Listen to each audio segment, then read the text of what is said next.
Immer mittwochs fängt der Tag so an. Mit einer Mordsräumerei. Und zwar Dalli Dalli. Der Nachschub ist da. Für Trudi und Andi Schweiger, beide über 70, ist das überhaupt kein Thema. Schließlich ist das ja ein kommoder Ort. Und wenn alles verstaut ist, dann geht's auch wieder gemütlicher zu. In der Getränkeoase der Familie Schweiger.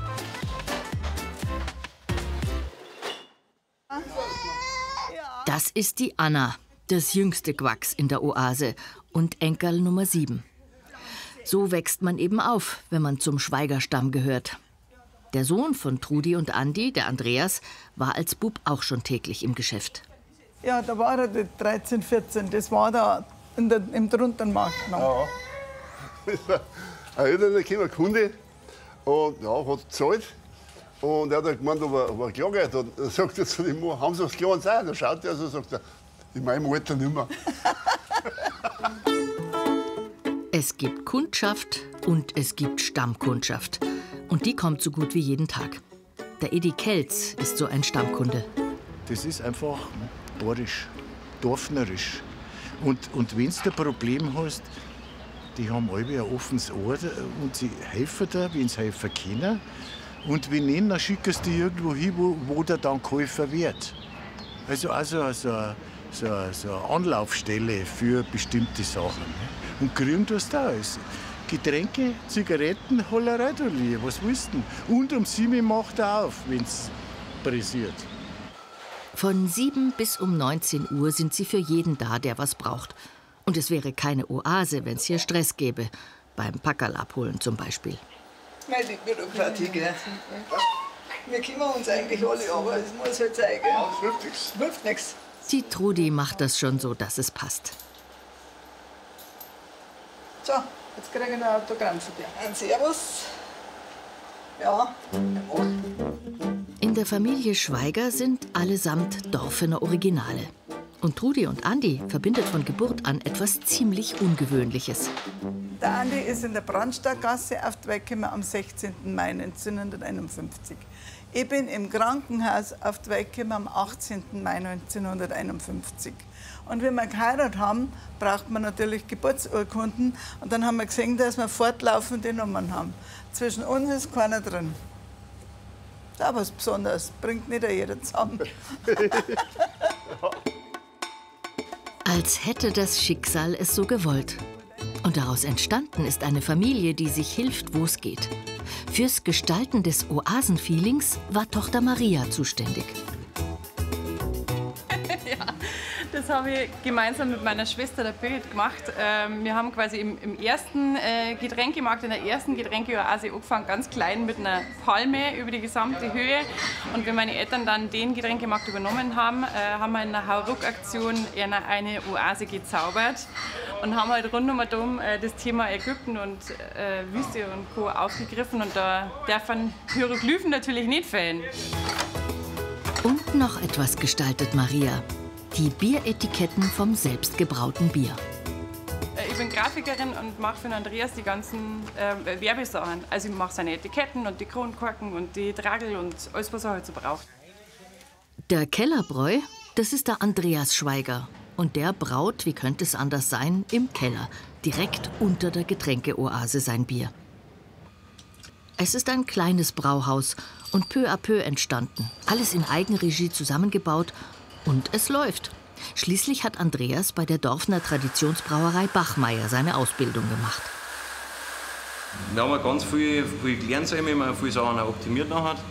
Dann haben wir halt einfach mal so die sicheren Kessel gesehen und haben halt auch gesehen, dass andere Brauereien auch so anfangen. Und das war eigentlich ganz interessant. Und dann haben wir gesagt, gut, mei, schauen wir mal, was die kosten. Und da war halt eigentlich keiner teurer, sag ich mal, wie 400–500 €. Und dann haben wir so nach und nach haben wir eigentlich dann so die eigene Anlage mal zusammengebaut. Genau, und 2017 war es dann soweit, dass wir eigentlich alles beieinander gehabt haben. Und dann haben wir gesagt, das probieren wir es halt. Der Erfolg gibt ihm recht. Viele kaufen heutzutage lieber regional. Da weiß man, wo es herkommt. 3 Biere macht er. Ein Weißbier, ein Zwickelbier und noch etwas Besonderes, das man gar nicht mehr so leicht findet. Eine Bierantiquität. Ja, Braunbier gibt es eigentlich nicht mehr oft. Es ist halt Das Bier, was bei uns im südbayerischen Raum so bis 1900, kurz davor, war eigentlich das Hauptbier. Das war früher das Gerstenbier einfach. Das mit dem Bier ist in Dorfen wohl schon immer eine ganz spezielle Sache gewesen. In Sachen Bierhistorie weiß der pensionierte Lehrer Franz Streibel Bescheid. Es ist das Jahr 1910. Da wird Dorfen, dieses beschauliche Landstädtchen, zum Kriegsschauplatz. Weil der Bierpreis um 2 Pfennige erhöht wird, rufen die Dorfener Burschen einen Bierkrieg aus und fackeln dabei sogar Wirtshäuser ab. Und die Feuerwehr? So einer ähnlichen Spritzen ist damals gearbeitet worden. Und das Besondere war das, die hat noch keinen Motor gehabt. Es haben also 4 Mann die Spritzen dauernd betätigen müssen. Heiß war es. Und vom Brand ja auch noch heiß. Und Rauch hat es gehabt und alles. Und die haben natürlich viel Durst gehabt. Und dann hat man aus den Wirtshäusern, die brennt, Wasser raus, aufgestellt, einen Deckel eingehaut und mit dem Feuerwehrhelm Bier rausgeschöpft. Und das hat man dann nicht bloß denen gegeben, sondern alle Feuerwehrleute. Und da ist halt dann der Rausch hergekommen, der nachher.